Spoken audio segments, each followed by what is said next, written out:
I'm pleased as well because I'm a mum to Yeah, 3 boys, like 2 of which play grassroots football. It really helps me because obviously I've got my professional head on yeah, when I'm talking about professional football clubs, but I've got my mum, like safeguarding yeah. mum hat on as well, when I'm talking about grassroots. So Well, I feel that'll help that people, but at least I yeah, know definitely, my parents definitely, can. because people always want to know. Like at grassroots, they're always so obsessed with pro game and what goes on in there, and I think sometimes too obsessed with the point they try and recreate what goes on on a grassroots pitch and in a grassroots club from what Yeah, they've heard and seen at an academy or on, and it's chalk and cheese, isn't it? With resource, expertise, technical ability, etc. But like one thing that comes up um, in our mental health first aid training for grassroots, what we do is like, we say that mental health first aid training is not about being a psychologist or a clinician and diagnosing. It's about spotting signs and signposting. yeah, And one of the things that comes up is, when you're having a mental health conversation with people, and quite a, it is a very it carries a great deal of responsibility for me, and I'll cover this when we start. And yeah, it's when people are saying, well, how do I approach it when it's a younger person, a young player, yeah, from a safeguarding perspective, where do I stand, what's the best way of approaching it, and we'll always say, well, obviously don't single people out. What I do is I just have like walk and talks around pitch as the training. So, and I do it with all of them. So there's no singling out. But the yeah, question that comes up is, well, what happens then if something's disclosed that is above and beyond where this, yeah, you know what I mean? And that's the first thing that people are, and we've had, not people of your level on there, but people that know about it, and they're sometimes a bit, well, it's tricky. So that'd be nice for us to sort of, start with that. Jenny, just want to say thanks so much for joining me today on this. We've been taking a bit of time to get it sorted because I know you're so busy and you're in big demand with what you do. So, I'm really chuffed that you found time to do this. Before we kick off, can you just tell us who you are, what you do, please? okay. Yeah, thank you. Well, thank you for having me, Danny. I'm really looking forward to having a chat with you. So my name's Jennie Smith. I'm the director of Safeguarding Today, and we are a national training and consultancy organisation. So we go into loads of different sectors. We're in charity sector as well as sports sector, but I'd say that me personally, I'd say 90% of my work is sport related, particularly professional football. But my background is that I was originally a criminal barrister. People will probably think, goodness me, you don't sound like what a barrister looks like on television. Sounds like, so I'm from Bolton originally. Started off in London in Chambers, and then I went to the Crown Prosecution Service. So I was with the CPS as a prosecutor for 10 years. And whilst I was there, I found that one of my strengths was to work with what we call RASO cases. So that's rape and sexual abuse cases, child abuse Yeah, cases. So the worst kind of cases that we can deal with in humanity, I suppose. And a lot of people actively avoided doing that work, whereas I think my dad's influence. My dad was a police officer, and I, was guided by him. And he said, this is not your life. What you're doing is doing a mm, job for these people. And I found that I was able to kind of extract my emotions. It was a yeah, really hard thing to do because it was a very difficult job. So I did that for 10 years, and I think having 3 kids in 4 years probably was the deciding factor that I was getting fined by nursery nearly every night, being late from court and things like that. So I wanted to educate basically and prevent yeah, harm from occurring because I'd dealt with so many times where children had been harmed. I was starting to think in my second maternity leave, is there something I could do to yeah, educate, empower people? So I came up with this idea of setting up Safeguarding Today. And our first couple of years was, as new businesses with no client lists, it takes a while to get going, yeah, but I had an incredible opportunity in 2018 that I thought I was going pitching to all the EFL professional clubs. So I travelled, North Midlands and South to present a product that I'd come up with, yeah, like a mock trial for the kids to get involved in. But it turns out that actually the head of safeguarding for the English Football League was really interested in working with me. So they'd just had Obviously, people will know in football the scandal of the child abuse scandal with the likes of Barry Burnell and other coaches, and the footballers, ex-footballers, have been on the Victoria Derbyshire show a few months earlier. So I was asked originally to lead on their education programme for all the what's called DSOs in a professional club, so designated safeguarding officer, so someone who is responsible ultimately for maintaining and making sure that all the safeguarding processes are in place in a professional club. But you know, as we know in the EFL, the clubs are not like the Premier League clubs where they can, you know, in essence throw money at whatever topic that they want to. So you've got a really wide range of experience with these DSOs. So you've got some people who, you know, were great with the kids, they were good at coaching, they wanted to career progress, but they've never had any safeguarding experience. And then you've got some DSOs who led on public protection in the police. So they, you know, what they don't know isn't worth knowing, you know. So you've got a really wide range of abilities. So what we did was I led on a national learning, like a learning needs assessment, basically. What do they need? What are the topics in club that are the kind of top hot safeguarding topics? And the top three that came out were mental health.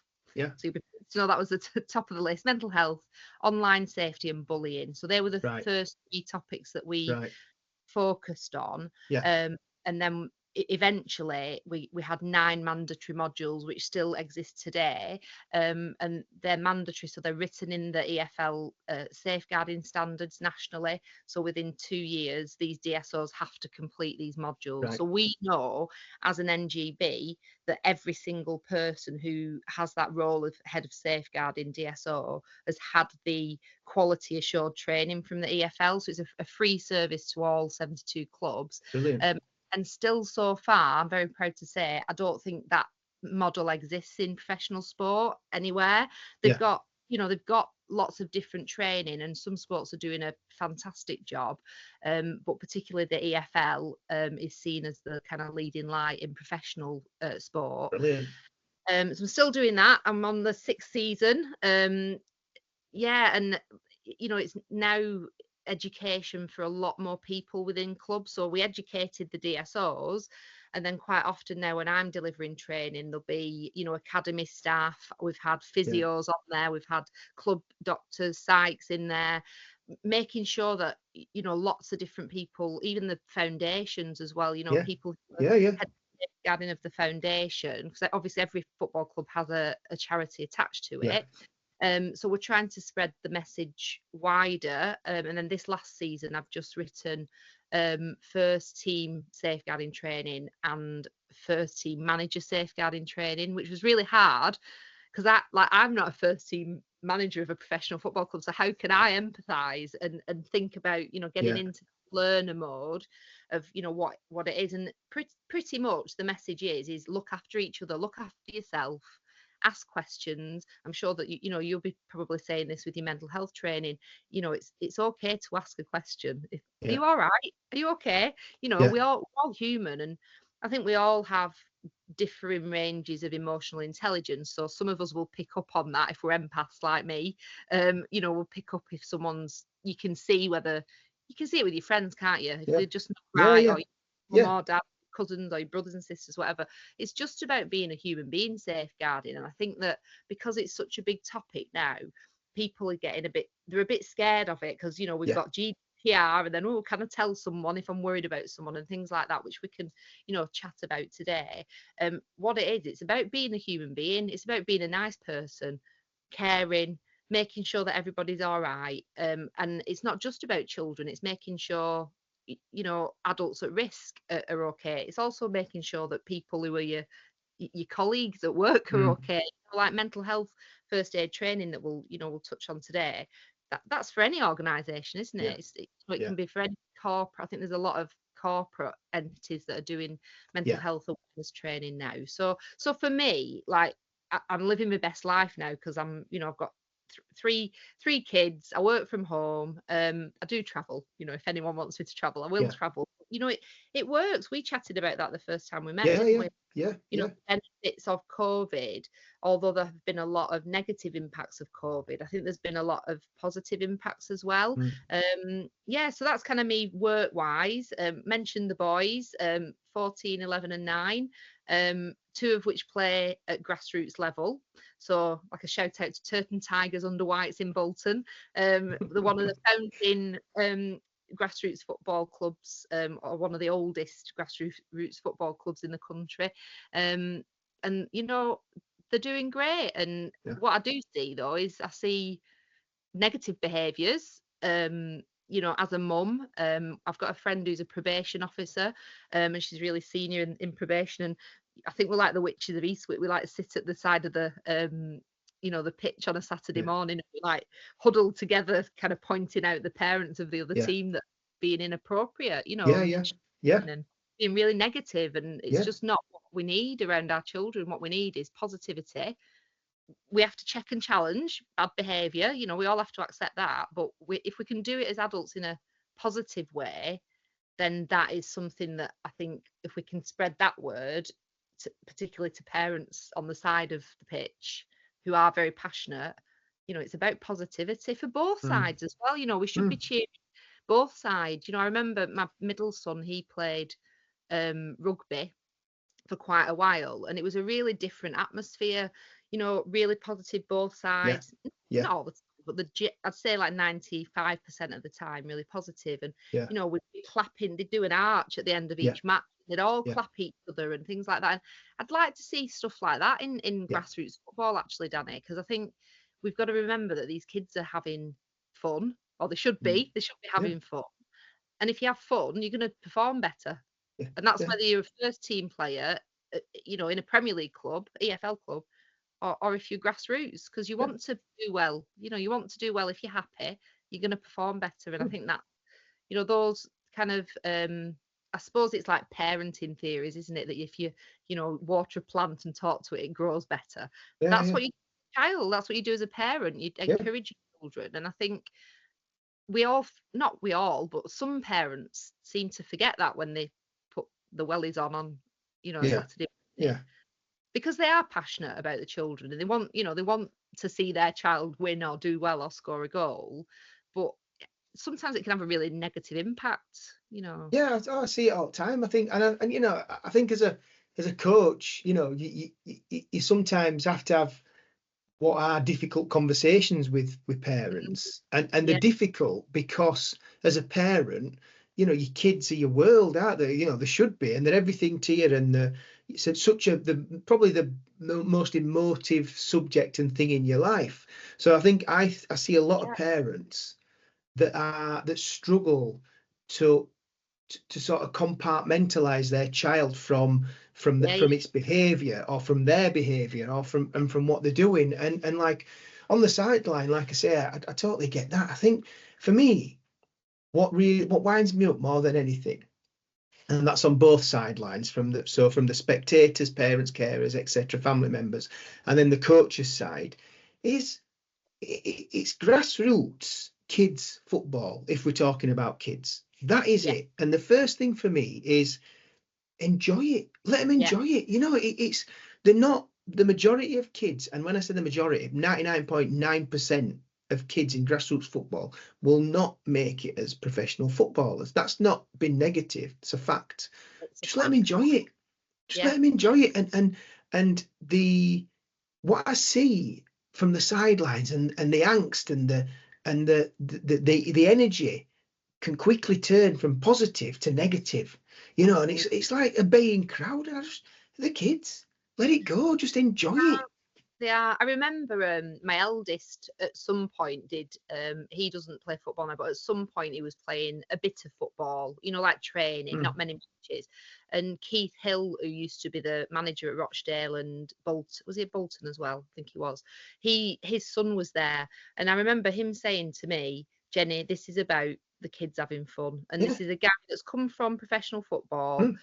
I'm sure that he probably wanted his son to go on the pathway to professional football, but he was really realistic. He was like, they're 9, like, You know, if you're going to be in a professional club, they'd be in a professional club at 9. Yeah, And exactly. Yeah. you know, there'll always be parents who push the children to the nth degree. Mm. But those are the parents that get them in academies, you know, or they're getting them sniffing around clubs, 5, 6, 7 years old. And that is the pathway that they've chosen for their child. Whether that's because the child has got you know, a very unique talent, or whether that's something that the parents have decided, you know, for them to do. You get pushy parents everywhere, don't you? I think majority of it is pushy parents, though. I think, and I'm weird, Jenny. You know, with my son, all I push him to do is give 100%. That's all. That's all. I just say I don't care. And when I coach him, I'd say to lads, lads, I don't care if we win 10-1 or lose 10-1. I really don't. What I care about is that you give 100%, enjoy it, and learn. And if you do those 3 things, the likelihood is that you will win or be close to winning. But if you don't do those 3 things, you're going to struggle to win. And I'd make it clear to parents, don't care about the score.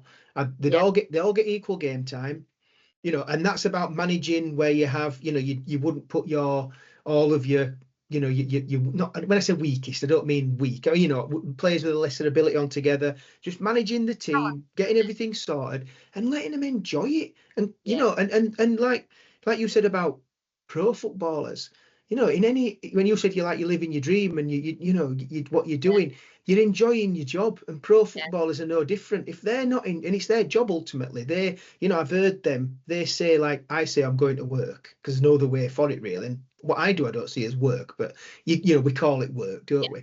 And I hear pro footballers, they'll say, you know, I'm going to work today. And you're thinking, bloody work, God, you know, but it's the job that they get paid for. And if they're not enjoying it, they're not going to perform, are they? Yeah, no, absolutely. I think just taking a couple of points, I think about parents as well. Maybe this is a wider like conversation about society as well. And you know, I think a lot of parents need to take responsibility for the children's actions as well. I think there's a lot of negative behaviour from parents where it's very clear that their child has maybe committed a foul, but they're absolutely adamant that it was the other player's fault, or you know, it wasn't their child's fault. And for me, that doesn't teach a child anything. Like my middle one, he's got a temper on him. He's always gobbing off, you know, and he gets told off, not every single match, but certainly if he's not in the right mood, you know, he'll end up getting told off. And I'm always backing the coaches up. I've stood at train, you know, at the AstroTurf up here in our little village near Bolton, you know, Thursday night, and he's just not been in the right mood.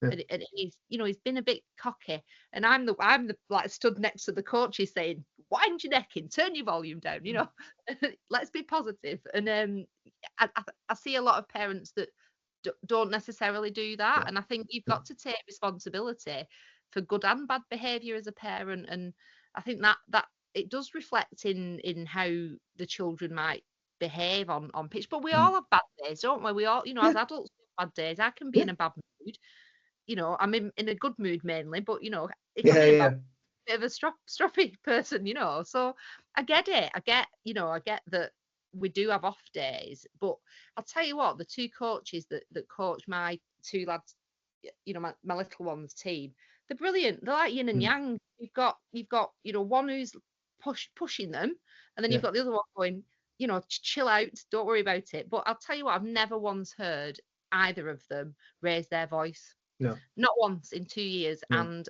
what they do is, in fact, I think they go quieter, like professionals, you know, like when you're dealing, like police officers trying to deal with someone to calm them down. They go quieter, and you can not actually hear it from the sidelines what they're talking about, but they're obviously getting a telling off. Yeah. That for me is the way you get children to listen. Because if you shout all the time, then it's no different, is it? It's no, you know, I know parents that just shout at the kids all the time, and then they're like confused at why the kid is not responding, or what, I tell him off and he don't do all, and I'm thinking, because all you do is shout at him. So it's no, you know, it's no different. It's just what they hear all the time. It's like asking them what they want for tea. You're just shouting at them every time they do anything wrong. It just in one ear and out to other. And it is. And I agree with you. I think, you know, if you know, I'm a parent myself, so I'm not castigating all grassroots parents or carers, family members. But you speak to most coaches in grassroots and they'll say, what's your biggest, you know, issue, or your biggest, not problem, but, you know, things you know, and it's parents, carers, family members, and it is, and they don't, you know. Yeah, I think that goes for professional football as well. There's a lot of parents that are perhaps, they believe that they're acting in their child's best Yeah. interest, but I've got examples of where the professionals in the NGB have got walked out of meetings because parents are consistently calling their 13-year-old the player, and I've heard where these staff members have said, sorry, we're talking about your child, we're not talking about What's a player. NGB, Jenny? Or What's NGB? national governing body. So your national Right. governing body is your governing body that sets your rules and regulations. So obviously football, probably uniquely, has three: FA, Premier League, EFL, and each have a different role to play within that triangle. So, boxing, they have a national governing body. Yeah. A lot of sports are obviously funded by, there's about 120 sports that are funded by Sport England. Yeah. So you've got to be a national governing body to be Sport England funded. And obviously with professional football, it's a very different setup. It's like horse racing. They've got the British Horse Racing Authority, and that's the national governing body, the NGB, that sets the regulations. And that might be a regulation about horse welfare, but it also might be a regulation about human welfare. Yes. Well, the built-in regulation. So how that works from a context of safeguarding is, let's say we've got a coach who is, let's use a professional football coach. Yeah. So they're in the academy, and there's a complaint against Yeah. them, and that Yeah. complaint is the kind of behaviours we've just been talking about. It's in a professional football club. You're dealing with young people, children, and he used to be a former professional footballer in the 90s, 2000s, where they were shouted at. And it's the "it didn't do me any harm" attitude. Well, it didn't do me any harm. The kids all the time. So you then get complaint after complaint after complaint about bullying. So in practice, what might happen is that the football club might have a disciplinary, but it might also be that it's gone so far. Say like he throws a boot at a child and it hits the child in the face and cuts his face. That's a serious assault on a child. So there are regulations. People who are listening to this podcast, please do not think I'm an expert in football regulation, because I'm not. I do, I keep my eye on it, but there's so many regulations. That's not my job now. The national governing body can ban people, so they've got the power to then go and ban somebody from the sport. Obviously safeguarding covers a wide range of behaviours, including physical, sexual abuse. I've dealt with I've got a brief for the Rugby Football Union at the moment, and we're looking at banning somebody from the sport. Is quite high level, and has trained other professionals within the game, and he's acted inappropriately towards children, and he needs to be banned. So they've got the power to ban this person from every single rugby match in the country where children are involved. And it's really wide ranging powers. The big behemoth people, these like I don't think I realised when we were a very rugby household as the kids were growing up, and I don't think my ex-husband realised how big the contract was when I got the EFL. But my ex-brother-in-law is like the biggest football fan I've ever met. He knows every statistic about every football match ever, and he was like, "Oh my god, I can't believe you've got a contract with the EFL." And I was just like, moseyed on through, going, I don't think I realise the impact. And I think that is because I'm a lawyer and I've been a prosecutor. I've prosecuted famous people. I've prosecuted sports people that were in the public eye. I've had to do pre-charge advices on really serious cases against chief execs of multinational corporations. I'm not bothered who you are, as long as you're a nice person. That's all that matters. And I think that's probably why I think what I realised in football is you've got lots of companies for every topic: sports, nutrition, psychological, mental health, anything. To get into professional football, the door is pretty much bolted shut for the majority of people.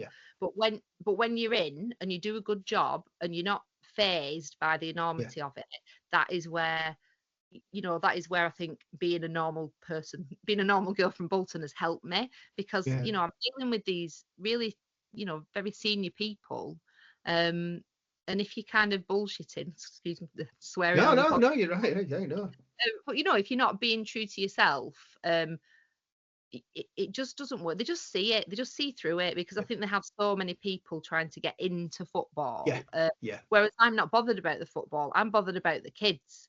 I'm yeah, bothered about the processes and procedures, and have we got the right people in place? yeah, And I think people trust what I say as well, because I am very kind of matter of fact in my mm, advice.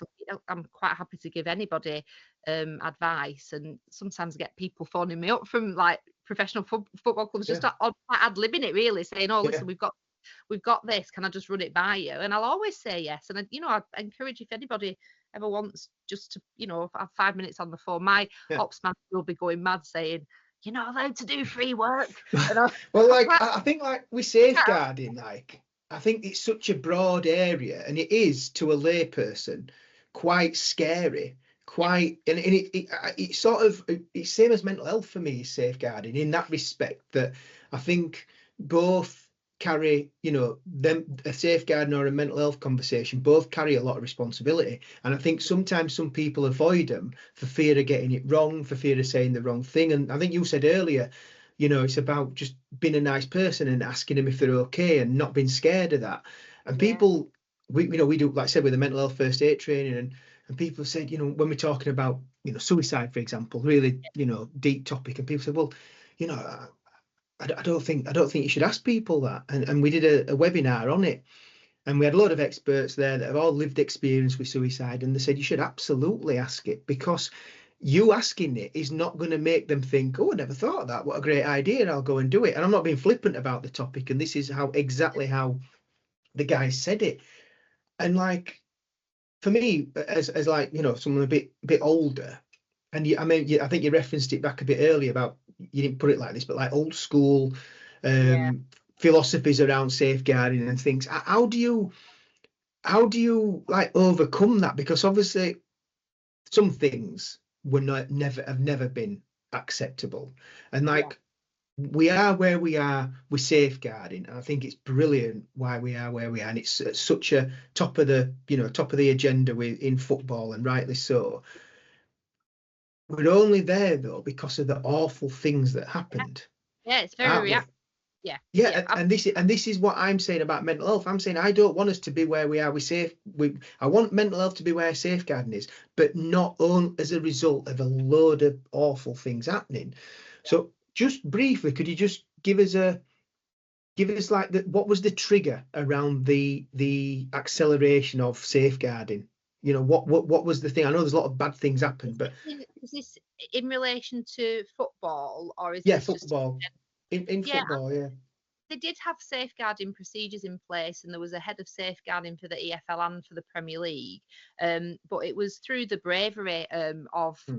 those wonderful men who have they've waived their anonymity. That in of itself, I think, as a grown man, to go on television and tell a country that you've played football professionally in that you were sexually abused as a child is probably the most courageous thing I've ever come across. A lot of them have really suffered the impact of that trauma that it's Hmm. caused as a child, and that has caused relationship problems, drug and alcohol problems, suicidal Yeah, ideation. It causes massive trauma. um and people, one of the questions people always say is, well, why did it take so long to tell anyone? Well, they were ashamed. They were yeah, children, and yeah, they were bullied, and they were manipulated, and they were told not to tell anyone. And the family was threatened. And I'm sure you won't mind me mentioning, I work with Paul Stewart, mm, former yeah. international England player, Tottenham, Liverpool, Man City. He'll be amazed that I've remembered those clubs. You know, he goes and educates the kids now. He goes to Yeah, academies, yeah, and yeah, he travels all around the country. And I'm sure he won't mind me saying, he's getting older, and he's got a family up in the northwest, and he doesn't see them as much. But it's because he does not want another child to be mm, harmed the way that he was. yeah, And I've never met such a brave and strong group of people, to be honest, because mm, my experience at the Crown Prosecution Service was people exhibiting the same kind of behaviours, you know, that kind of response to trauma behaviour throughout the life. Um, but no one knew about it because it was a private case. You know, it was a case where you'd go and give evidence, but it wasn't on the Victoria Derbyshire show. You weren't sitting there telling them. So I think that the impact of those men going on that show has had an everlasting change, Danny. It's had an everlasting change in professional sport. And obviously we've had other reviews. There's been, you know, we had the Sheldon review for football, but we had the White review for gymnastics. So, you know, about bad practices of coaches, you know, a lot of weight issues, you know, a lot of body shaming issues, over exercising on injuries, you know, that kind of, I suppose it's a strap line about in sport, what's more important, the medal and the win over the wellness of the athlete. Welfare, And so, you know, we talk about, I've done work with the British Horse Racing Authority, and we talk about human welfare. They've got a human welfare strategy, and you know, it's like a snowball effect, I think. And what has happened is it's given these national governing bodies the opportunity to say, I'm sorry, safeguarding's at the top of your agenda at board, or at least it's a standing item and you need to get to it every meeting. You know, all the football clubs, I don't know about the Premier League, I don't think it exists in the Premier League as mandatory, but in the EFL, every single owner and board member have to have this mandatory training. They worked with the NSPC, and you know, we had to answer questions basically. So like, what does good safeguarding look like? And then there were about 5 or 6 different people that answered the question. So it just means that you're getting that message from top to bottom. And it doesn't, you don't have to pay. And I appreciate that at grassroots, you've not got the budget, you know, you're relying on volunteers. But one of the things that I have kind of mentioned to myself in notes is ask your parents, if you've got all these kids around, there'll be at least one person, one parent or carer or grandparent who's a police officer, a lawyer, a teacher, a social worker. Ask them to do a bit of safeguarding. Obviously coaches have to have the FA, you know, the FA certified. It's like level 1, isn't it? Like, well, you know, you could apply those models. The best times that my kids' team are having is when all the parents and kids get together and they have a barbecue and they're, you know, having a good time at the end of the season.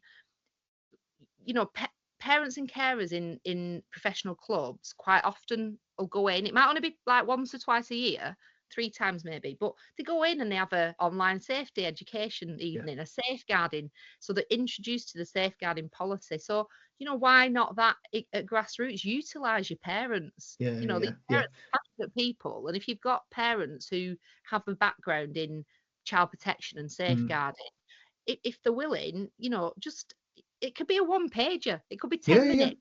It doesn't have to be a really, as long as it's impactful. That's the thing for me, is that you could have like a top 10 tips. We're just handing out these sheets. We just want to remind you that safeguarding matters, and you know, mental health is really important. And if you've got any concerns about the behaviours of anybody around the pitch, come and speak to me, the coach, or you know, that's it. This is it. Well, this is like I saw. You know, from my perspective, you know, sort of grassroots coach, I always thought, if I've got like a welfare or safeguarding concern, I know exactly where to go in my club, because safeguarding is there at the top of the agenda. And I looked and I thought, well, if I've got a mental health concern around, you know, a player, a parent, a coach, anyone involved in my team, I don't know where to go. And this is why we implemented the mental health first aid training. And we're basically on a mission to try and get at least one mental health first aid trained individual in every club in England. So not just grassroots, but every club. And when we do the training, and like you were saying about, you know, how grassroots clubs can utilize, you know, those involved in the club stakeholders, so if they're a policeman, etc., the clubs we get on the training, because they're all interested in safeguarding and mental health and neurodiversity, they're all already doing this. And some of the stuff they're doing is bloody brilliant. And you know, I sit on all the training of the neurodiversity sit on all the training that we do of the mental health first aid, and every session I learn something from the delegates. They're sharing best practice, and point I'm making is, I think, it's like anything, it comes from the top. So when you said the AFL clubs all have to have, everyone on the board has to have the safeguarding training, that is bloody brilliant, because it then filters down, does it? And you're looking at a whole club approach. And I think, like, one of the things that I see difficulty in is like old school opinions around safeguarding and mental health. And how do you approach that? And how do you, like I said earlier on, I said some things are wrong, no matter what era, no matter where we live, what we do, some things are black and white wrong. As things have changed, some areas have become grey, some areas become that's wrong. And what I see a lot now is, I might be at a football match at any level, and someone next to me says something, and I'll say, hey, up, mate, you can't say that. And I'm like, what do you mean?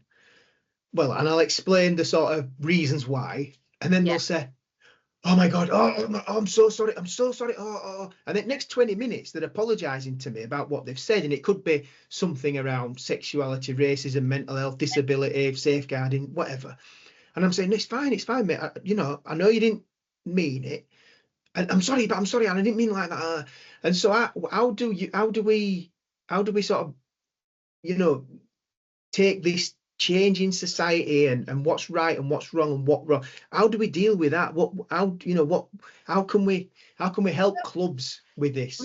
I'd say that, we basically clone you and that example and grow an army of like safeguarding. You don't have to be a safeguarding officer, but, it's about check and challenge. I mean, I'm challenge. I'm a northern woman who went down to London with this like really green dream of, getting my wig and gown and going into chambers and going to court in London. And I was so naive, so naive. And the amount of anti-northern sexist rhetoric that went through the criminal can bar. imagine. This when I can't even remember when I graduated. When did I get? 2002 I graduated. I was at Hull university, went down to London and then finished my bar course in 2003. So then I spent the next 3 or 4 years in chambers in the most white, middle class, male dominated profession, probably apart from surgery. I don't know. I'm thinking that's probably the other kind of football. So basically, I had to grow a really thick skin. And I think I, in my 20s, perhaps put up with behaviours that I, at 45, absolutely would not put up with those behaviours. So I think it's about educating everyone to say, so the kids get the education at school. The kids know that if they don't feel comfortable with something, they can say it. It doesn't mean they will say it, but they know that exists. And you might get a kid going to school and saying, oh, my coach shouted at me on Saturday morning. So it's about coaches being aware that kids are educated in school to tell somebody if they're uncomfortable. I think it is, again, these poor parents. I'm going back to the parents, but it's about challenging the parents. Me and my other witch of Eastwick, next, she'll know who she is if I send her this podcast. We stand there and we'll say, that's not appropriate, that's not appropriate. And in the end, we wind ourselves up and say, hey, like, can you wind your neck in? I'm not saying I have never, ever raised my voice at that football pitch, right? I am quite passionate, but I'd hope to think people would think I've done it in a positive way. Go on, go on. You're allowed to cheer your child. It's when you start criticising other children. That's the bit that's not allowed. And I think if we just I think it's just jumping on what I would say is that snowball effect, that the kids are getting the message at school. If the coaches give the parents the message, it might be that you start doing inductions. Like if you get new kids, you just have a little one pager for the parents. This is what we expect of you. The FA have got loads of guidance on their website about safe to play, like safe sport, safe football. And the FA are quite explicit that they don't want to tolerate negative behaviour in football. I don't think you'll ever eradicate it. Humans are humans, and you'll always have that. I can see that person, like in my mind's eye, oh well, it never did me any harm. That's the bit. Yeah, It's, oh well, it never did. My mum and dad used to leather me, and it never did yeah, me any harm. yeah. I can't do a southern accent, but I'm sure that there's the equivalent as No, well. I'm not trying to be just because we're both from the north. no, But I know what you mean. Yeah, yeah, yeah, I just think that come on, we're in 2025, and the government has only just changed the legislation about sexual harassment in the yeah, workplace. yeah. Like, we're not doing great No, well, as a, this is what I say to people, Jenny, about football. Like, we're behind where we should be in society around sexual harassment, mental health, you know, things which safeguarding, yeah, racism. We're yeah, behind where we should be. But then football is always about 5 years behind where society is. So in football, we're miles behind where we need to be. And a lot of the issues I see is not, you do get an asked dickheads on both sides, on yeah, spectators and coaches, you get them. yeah, The majority that I see is purely ignorance. And I'm not saying that's okay, but it's lack of education and ignorance around the topics that we're talking about, whether it be racism, sexuality, mental health, safeguarding, etc. It's ignorance. And yeah, and like you said, kids now at young ages are it's not a massive part of the curriculum, but they are shown about mental health and safeguarding and racism and sexuality and stuff, and they're given tools to understand it. But then when they're going home, a lot of the home life, the people that are living with parents, carers, etc., don't have a clue about it. So it's getting lost in that gap between school and home. And this again is another thing that we're trying to do, yeah, is give everyone tools around mental health so they can gen themselves up on it. And I think, like you said about the issue with football, you look at it, there's always going to be problems because you go to any football match and you've always got dickheads abusing ref, abusing fellow fans, abusing each other. And generally, and I'm not trying to stereotype here, but if you look at them, they generally look like me at my age.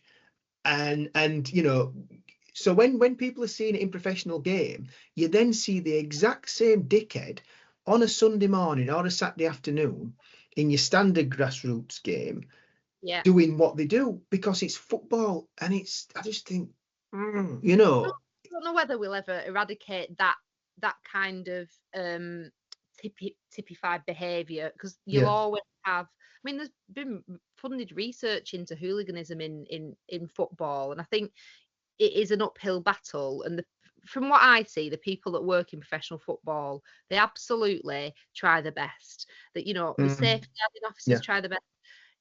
You know, they bang the drum. Everybody is dedicated to safeguarding. It's on the websites. yeah, yeah, Everyone talks about it. But yeah, you will always get a group of people who, frankly, drink too much alcohol on a Saturday and then start, you know, the amount of racist. I know we're going a bit off piece, mm, but the amount of racist slurs yeah, from who are just doing their job. That's all they're yeah, doing.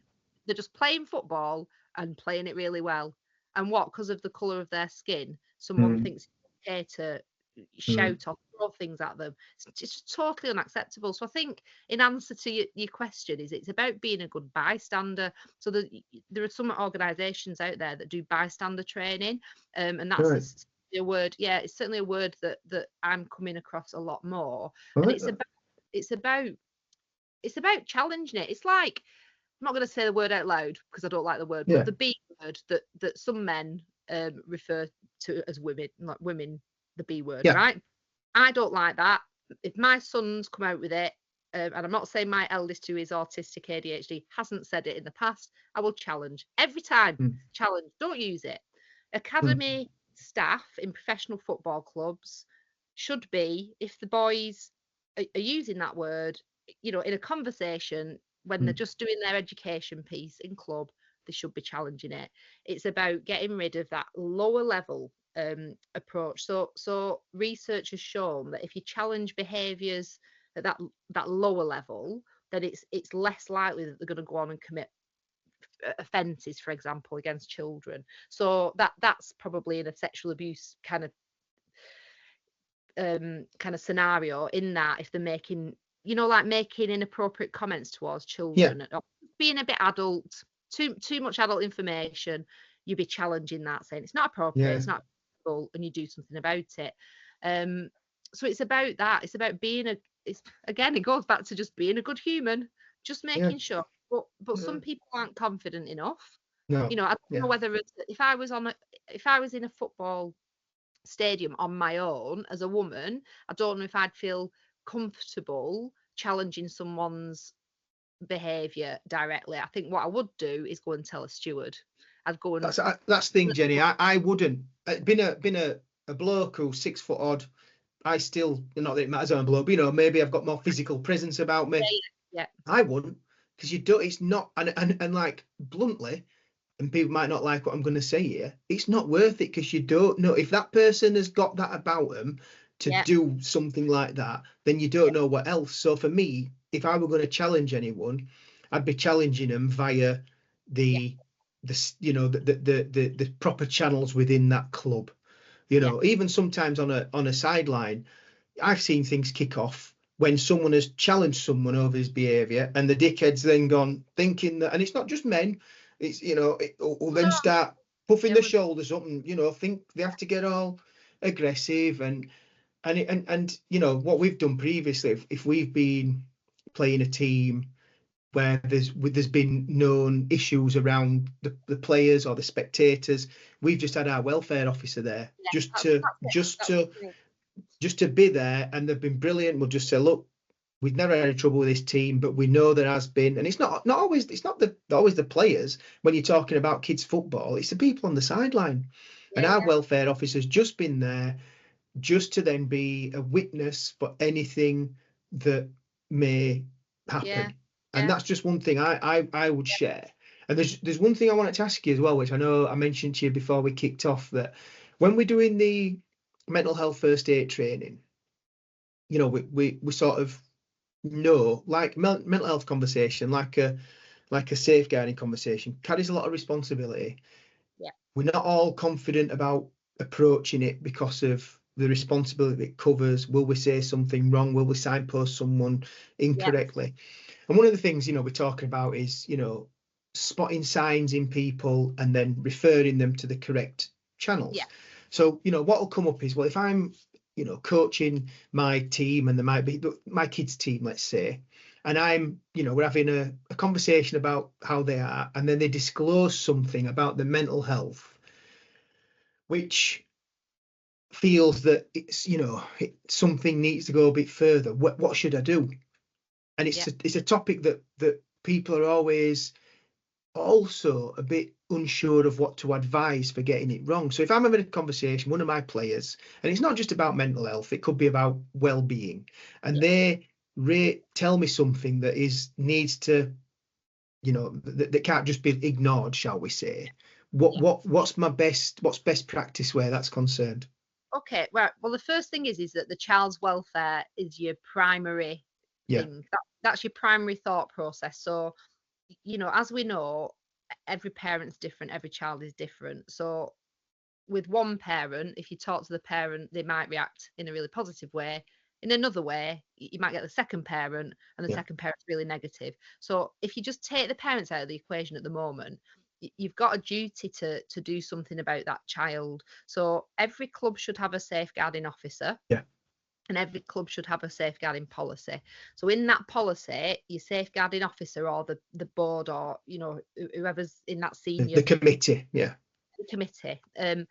you should have the processes and procedures in that policy, and that policy should be available to everybody in simple language, but it's a live document, because there's no point in having a policy, put it in a drawer, right? So I'm a big believer in, if you're sticking to this policy, it should have a flow chart, so it should tell you on the flow chart what to do. So the main thing is write your concerns down at the time, even like a little pocket notebook, write your concerns down. On your phone, you could put notes on your phone, couldn't you, or whatever. Those notes are confidential between you and that safeguarding officer, but you go as soon as you can. I'd say within 24 hours. It depends on the nature of what they're telling you. I would be going to speaking to the safeguarding officer. It's then for the safeguarding officer to do something about it. But your role, because you've escalated it to the safeguarding officer. Right. So what do we do with the parents? I'd say that depending on what that disclosure is. So if it's it's a bit of like a triage system. You know, if a child discloses that, you know, they're going to get battered when they get home by dad, stepdad, or mum, stepmum, whoever, right? That is an emergency situation, and you might feel that I mean, this is going to happen in such rare occurrences, Danny. You know, but it's good to know what to do if that happens. Definitely. You should be ringing the police. That's what I would be advising. However, if it's a child and they're saying, "Oh, I think I feel depressed, and you know, I don't really want to tell my mum and dad." Well, actually, sometimes we have to safeguard children from themselves. So I would be taking, you know, parent care to the side, having a quiet word, and informing the parent and the child that you don't have a choice, but you've got to escalate that. You've got to just note. The safeguarding lead might not do anything about it. The welfare officer might not do anything about it because it's dealt with by parents. They take them to the doctor and they've dealt with it. But it's about what you can do at the time with the information that you're given at the time. And obviously there's a whole range of you know, if a child's telling you, you know, that they tried to commit suicide last night, that is an emergency situation. Again, it's a critical issue that needs to be dealt with there and then. And you know, they probably need to be taken to A&E if that's the case. I know that I always go to the like worst case scenario. Yeah. So like in that instance, and obviously it's the very worst, you know, case. Would I, again, this is the difficulty that, you know, that we have when we're talking about this. It's like, well, would I then immediately ring 999? Would I immediately tell the parents? Would I tell my safeguarding officer? I know and this is the thing for me, and I'm not saying I'm right, but in my head, I think the difficulty with it is there's no fixed and firm answer on everything. Everything's like a moving, you know. It does help having some processes within that safeguarding policy. The club needs to have processes, doesn't it? It should have.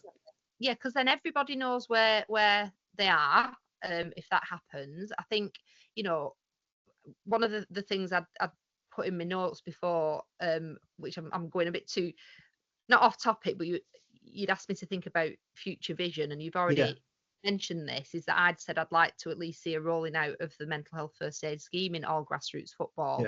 We've got it in the EFL club, so there's at least, you know, a few members of staff who are mental health first aid trained, because actually if you've done your mental health first aid training, you'll know that there's, you know, that process called algae. You know, are they having thoughts? Have they acted on the thoughts? Do they have a plan? So if you've got somebody who, I mean, really, it should be every coach, shouldn't it? Because the coaches know the better. So you would be going through that process. And, you know, if they're going to say to you, I'm going to go home and harm myself, then that is an emergency situation. And, you know, people are worried about GDPR and data protection and can I tell anybody? Well, you're not going to go and tell the parent of the other team who's just been screaming and shouting at this lad all match, right? You're not going to do that because that's a breach of confidentiality. You're entitled to say to the child, listen, I can't keep this information to myself. I've got to safeguard you. I can see that your mum's over there. Do you want me to talk to your mum on my own, or do you want to come and you know, you've got to share that information. And I think that's the key to the whole safeguarding, you know, problem, or the way that people see it is they're worried about what's going to happen. What's going to happen if I tell someone? Am I going to get in trouble? Is someone going to fine me for a GDPR breach? No, they're not. It's not. It's about safeguarding. The welfare of a child comes first. And as long as you can justify that decision, you've written it down and you've signed it and dated it, then you've got the reason that you're doing it is to try and safeguard the mental health of that child. So like safeguarding mental health like can't exist without the other, you know, that so like in essence then really the responsibility, if that's the correct term, initially always lies with the club having mental health protocols and you know, documents in place that coaches should make themselves aware of and work to, for want of a better term. Yeah, and I would have thought that the FA, it's been a long time since I've completed the FA induction to safeguarding, But I'm assuming that in that it talks about policies. You should have a policy. That's that's your starting point. You should have a code of conduct. Making sure that you're referring parents to the FA website, and it's about making sure that we are creating a really safe and happy environment for these children, because we know as adults, if you're not in the right mood and you're having a bad day, you're not going to perform at work. Like, if you're feeling good, you've had your coffee, you've had a good night's sleep, you're rocking it, and you turn up to work and you do a really good day, because we're human beings. So children are not little adults, they are children. Their brains are developing. Exactly. Is it till 25 or 24 your brain is developing? So, like, if we're talking grassroots football, you're looking what ages 4 to 17, and everything in between. If you're happy, it goes back to what I said about how Keith Hill had said that to me about kids just need to be happy because they'll perform better. And that, we say that at first team professional football level, if you're feeling happier, if your mental health is good, then you're going to perform better on the pitch. It's that simple. So whether and in life, and in every area of your life, it's like, for me, kids, people don't see that. Most adults I see haven't got it together, but we expect kids to have it together. And like you said, that if they kick off or they're a bit a bit cocky on the pitch, why are parents shouting at them? You should be saying why is that behaviour happening? This is what we do. Sorry, Jenny, but this is what we're doing with like the neurodiversity training as well, to educate, not just coaches, but whole clubs around why a kid might be kicking off, for want of a better term. And this is the thing that we see is that when I'm reffing, the first thing I'll go to coach, I'll say, right, I'm Danny, I'm ref. Anything I need to know about your players? So I'll start a bit subtly, and they'll go, what do you mean? Or some of them will go, oh yeah, he's got autism, she's not had her meds, he's ADHD, and some of them will say, what do you mean? I say, any developmental differences that I need to know about, so should there be anything happen, we can deal with it together. And they'll explain that, and then, but when they're warming up, I can see the kids, how they are. And the story I said last week, and it just going back to the sidelines, is one of the lads on the other team, they were losing and they were getting really wound up, and he was starting to get to the point where there were going to be like an explosion, or and I was watching him just to so I could help him through it, and he just 5 minutes later just took himself off to the sideline and sat down. And their coach is going, oh, ref, I'm so sorry. I said, mate, it's not bother. I said, don't worry about it. We spoke about it, quietly. I said, don't worry about it. I said to the lad, I said, hey up, mate. I said, you take your time and just let me know when you want to come back on, and you're back on. Just take it easy, no rush. And I was saying it to him, but I was also saying it to the sideline to let him know that if I don't care that he's on there, you don't care. So don't challenge me. He sat down for 5 minutes. Obviously brought himself back down and played brilliantly. And it's just, I was so proud of him that he'd actually understood his triggers. And we're only talking about 12, 13-year-old kid here. That he took himself off and come back on. And like I said, for me, it's that word ignorance around everything we've discussed today. It's ignorance, and it's not an excuse, but you can't know everything about everything, can you, Jenny? No, absolutely. I think it's excellent example, that, Danny. I think that's exactly what every coach on every football pitch should be doing around the country on a Saturday and Sunday morning. I think we, more and more we're seeing, social, emotional, behavioural difficulties. We're seeing kids who are victims themselves. You don't know what's on behind closed doors, and we've got lots of children being diagnosed as being neurodivergent. And what would we do is, if we were a teacher, what would we do? Well, we'd differentiate the way that we deal with those children, and they deserve. I'm a parent of a new. We've talked to it. I'm a new first child member. They deserve more. It sounds awful to say, and I don't mean it like special treatment. They just need more understanding. Some kids who have not been through trauma, kids who are neurotypical, they don't have the same struggles. They still have No. struggles. I'm not Yeah. saying that the kids don't Yeah. have struggles, but it is an extra burden for a child. And Yeah. you know, some children who are neurodiverse are not suited to team playing. Yeah. It's just not suited Like, to it. autism doesn't always lend it. Like, I got an email yesterday, Jenny. Really, I'm just going to read this to you now. And he said, "Hi Danny, thanks for organised seminar. I've taken a lot from it, and we're already seeing impact of it. Anyways, but we had a game yesterday, and one of our boys reflexively handled the ball, giving away a penalty. He then got a bit of an earful from one of his teammates, resulting in him storming to the sideline with his back turned. Another coach wanted to immediately sub him, but after learning of the success of others, I asked for him to be given a minute while play was stopped to talk things out a bit and clear his head. He then resumed play and did a great job for the rest of the match." Right. You know, and it just shows that Just need understand, to give it just time that and understanding. yeah, absolutely. Just wanted to highlight this as an example of the impact of your work, not mine, but you know, the training. And I just thought it made me like think, bloody hell, brilliant. It's all it takes. Instead of everyone just jumping and being so quick to judge and get him off and he's done this, it's just chill out, the kids. I feel like our conversations going in a circle, because I'd say that's because parents don't understand. They don't. No, they don't. But you see, can't understand everything, can you, Jenny? You can't. You know, you can't understand everything. And I'm not No. saying it's okay. And this is where it comes from, work you're doing to educate people about the varying intricacies of human beings.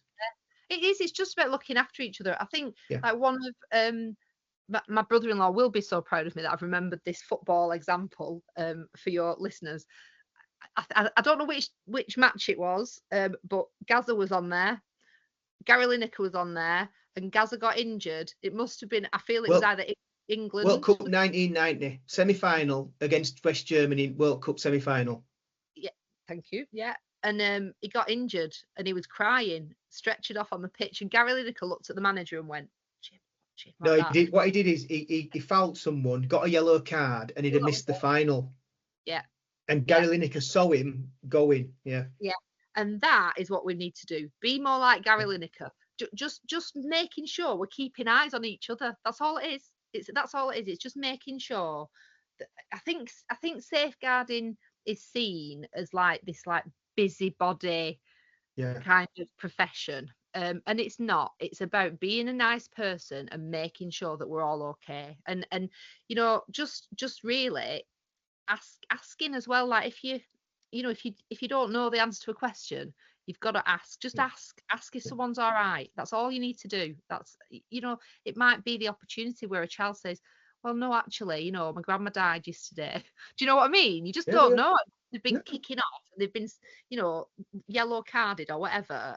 It's actually about communication behavior, isn't it? So children's behavior is about communication. If they're not behaving in the way you as an adult think they should be behaving, that there is a reason why. Usually. So that's it, Jen. You've hit nail on the head though, Jen. It's because we think as adults and we forget what it's like to be kids. So we're thinking as adults think, and you think, well, that's not acceptable. We shouldn't be doing that.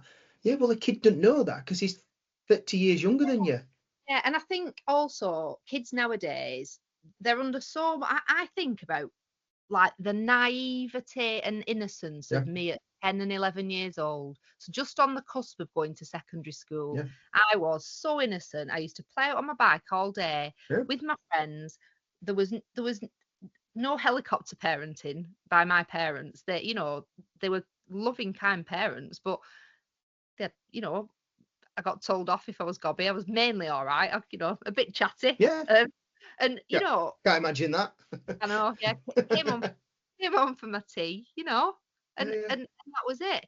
I didn't know about. I remember one memory of Jerry Adams being on the TV and thinking, why are his lips moving in a different way? So I must have been watching BBC News when Jerry that. Yeah.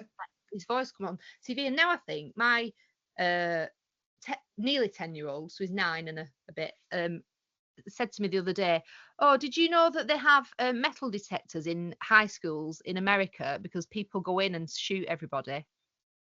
And I was just like, I was speechless. I just thought, it really upset me because I thought, why do you know that? Well, probably bloody YouTube. But it's in it. That children phone. phone. Children know too much. Yeah, So they've I got agree. that pressure of knowing too much, knowing about adult issues, having that developing brain. So what we should be doing at the football pitch on the sidelines is encouraging them and remembering that they're children. They're not. I think it also goes back though to what you said then about what we were like when we were kids, and you said right at the start, oh, it never did me any harm, what people will say. So I think as parents, we're in that area where we're stuck between, well, I went out all the time with my friends on my bike. For me, it was just playing football in field behind where we lived, or every day, all day during school holidays. Where now I speak, and I think kids nowadays, they're how they socialise is majority is through the gaming online. And so like all the time I'm saying, Jude, get out. Yeah. Not kick him out, but you need to, and so put a message on, and he says no one wants to go out, Dad. They all just want to. So it's nice that on a night I hear him, his PlayStation's in downstairs other room. I can hear him talking to his mates and having a laugh. And obviously in winter you won't have them out anyway because it's dark. But on holidays, like, bugger off out. But they don't. So I think as parents, we stuck out between what it was like when we were kids, what kids have to deal with now, and the pressures they're under through phones, social media and stuff. And I think that sometimes lends itself to like the safeguarding mental health area being a bit muddled, do you know what I mean? A bit grey and a bit, I don't know what to do. I think I would advocate, if any of your listeners have the opportunity to move to the countryside, whatever part of the country they live in, I would say, some people might think village life's a bit parochial.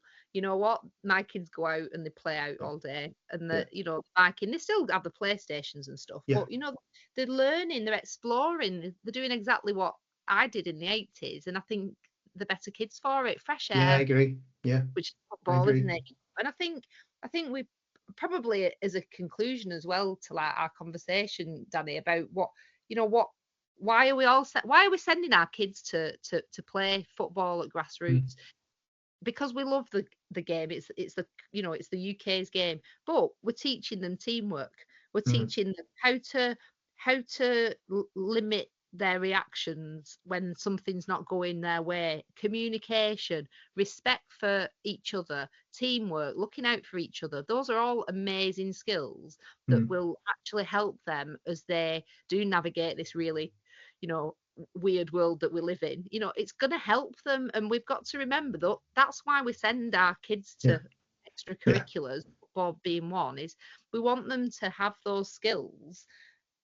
So when we do, God, the thought of it, sending them off into the real world, when they do go out, their mental health is stronger. Yeah. And, they're not thinking that something's a disaster. Like, you hear so many stories now, don't you, about kind of this, is it Generation Z, going into the workplace and filing complaints about having to be made a tray of tea and coffee. Yeah.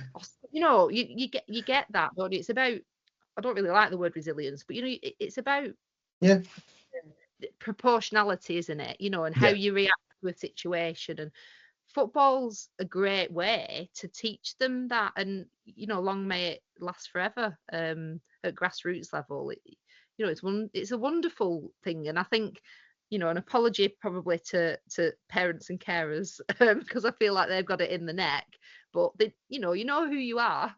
And just do better, and just remember that if you're shouting at someone on a Saturday morning who's on the other team, they're only 9. Jenny, to conclude, you've nailed it. So thank you. You've given me a great title for it as well. Be more like Gary Lineker at the 1990 World Cup. That's the title for the podcast, and you've just nailed the ending there perfectly. So thanks so much. You encapsulated everything we spoke about in a couple of sentences there. So thanks so much for this, Jenny. It's been brilliant. I don't know where time's gone. I'm looking at time thinking, bloody hell, and it's had 45 minutes. I've kept you all morning. So no, brilliant. It was superb, Jenny. Honestly, superb. Absolutely brilliant. And it was great because people that are going to listen are going to be like lay people around what we're talking about, but you made it all understandable and like, oh yeah, I get that. That's what I want people to listen to stuff like this and go, yeah, I get that. Because people in in, you know, your situation a lot of the time, not you, because I can tell by how you talk, but they're talking big words, long syllables, and it just turns people away from it because they don't understand it. And when you said that time about, you know, you're at school and teacher asks, did you understand that? You never put your hand up because you didn't want to look stupid. And it's same about safeguarding and mental health. People talking big words, and people don't have the confidence in themselves or what they talk about to go, oh, sorry, I didn't understand that. So they Yeah. walk away from it. And just Yeah. keep it simple, like you said. And, you know, so brilliant, Jenny. Thanks Okay. so No, much. Really enjoyed it.